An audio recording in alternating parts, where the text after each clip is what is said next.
When we chose to raise our right hand, and it is a choice, we took ownership of the problems of the people we serve. They're calling 911 because they can no longer handle them. Compassion still matters, and we are charged with making a difference. This is why we go inside. The number one reason why every one of us should be here is to save a life, to make a difference. I'm not here for me. We're here for them.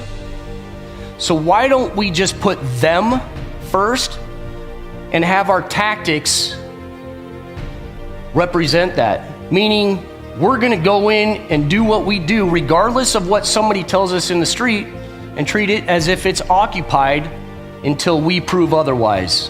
Why do I even need to announce that everybody is out until we've proved otherwise?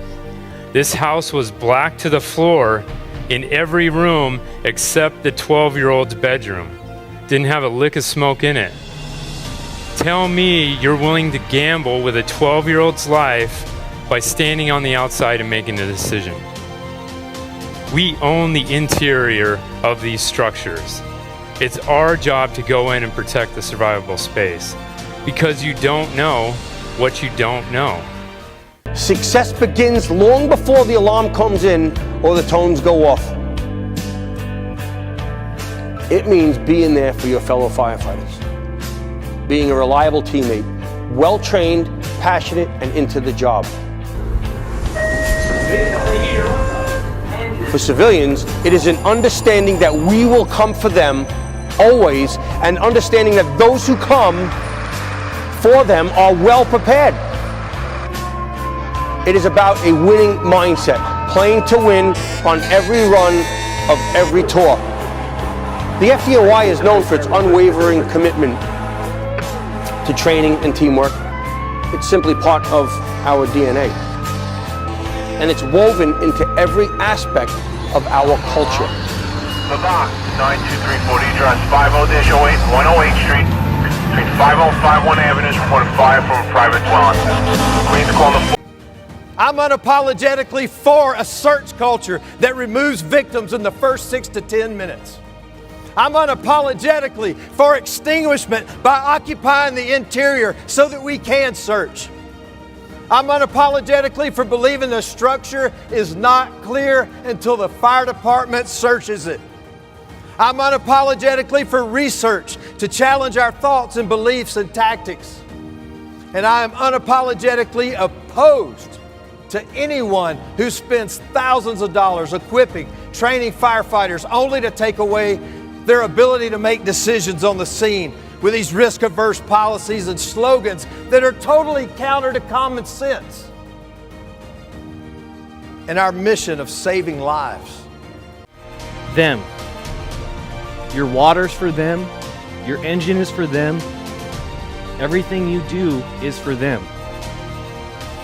Every time you show up for work on the engine, remember, you're renting that engine from the people. That's their engine. Pay the rent. Go out and train. Remember why you are there.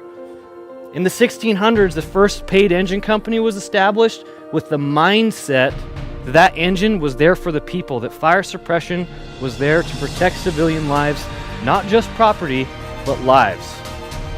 I think there's a little bit of a problem going on in the fire service right now, where we have digressed from the basics of water application and what that means. It doesn't always mean that quick water to stop the destruction of property, but are we applying water in streams in a sense that we're increasing the survivability profile for a victim? Are we putting the hose lines in between the bad stuff in survivable space? Remember, you're here for them. We go to fires at residential buildings for the civilian. We don't do survivability profiling. We search for opportunity. We don't look at a building and say, a person cannot survive in that. We look at a building and say, where can I survive in that? You have to rededicate yourself every single day. Like we were saying earlier, if you're not coming in, you're not finding a way where you're you can fail one part of shift, you're not growing and you're not doing anything better for the constituents you swore to protect. Like my friends up in Ohio say, oath keepers, when you raise your right hand and you took the oath, I don't know if you necessarily do that in the volunteer side, but in the career side, it's not a ceremonial high five, right? It's an oath. It's a commitment. It's a live it. Have fun. It's the best job in the world, whether you're getting paid to do it or whether you're not. If you're not having fun, you're not doing it right. It's as simple as that. Have fun. What do you do? What does your company do? What does your station do? Your department do when someone comes up to your buggy and says, "Hey, everybody's out"? What do you do? Do any of you get on the radio and say that? I'm gonna say, for me personally, I hope I never, ever say that. Tell me one good reason to say that. One. And I may change my mind. But I can only think of negative things. I can think of a lot of calls that people have forgotten that their nephew, that their friends, their children's friends spent the night, that their grandma's still in there. They are frantic. They can't think. It's their emergency. It's our emergency as well. But you know what? We're prepared for this, right? We're fit for this job. They aren't. Don't believe them. Don't announce it over the radio. 26% of our victims are not reported at all, right? So how does that dictate your scene? If you have reports or no reports, right? You have to make that decision. It doesn't matter. My tempo is the same if we have reports or no reports. I want to search just as well. I want to get inside just as fast. I want to save every victim that I can and know if I do miss a victim that I did everything I could to prevent that. There's a lot of information out there about firefighter deaths, a lot of line of duty death propaganda that would make us believe that it's our aggressive tactics that are killing us. An aggressive, well-trained firefighter is safer than a timid, untrained firefighter every day of the week. Handcuffs do not help us swim. We can't handcuff ourselves on scene under the guise of safety and write off civilians.